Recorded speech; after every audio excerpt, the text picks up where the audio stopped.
ይሄ ባልሽ ምንም ነው ክብር የለውለኛ ወይ እኛን ወይ እሱ ምረጭ። ሁለት ሰዓት ለማን ነው? ለሁለታችን። ሁለት ነን እንዴ? ሌላ ሰው አለ ልጨምር? እኔና አንቺ አንድ ነን። አንደኛውን ቀንሽ።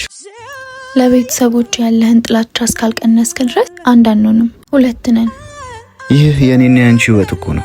የኔ ህይወት የቤተሰቦቼም ጭምር ነው። የያዝነው ትዳር ነው፣ እቃቃ አይደለም። ቤተሰቦቼን እንደቀልድ እያያቸው ነው? በጭራሽ። እኔና አንቺ ቤት እንግዛ ማለት እስከ ዛሬ ድረስ እኮ የቤተሰቦችሽን ውርሻ የሚያስጠብቅ ነገር አይደለም። ቤተሰቦቼ ሳያውቁ ምንም ነገር ማድረግ አልፈልግም።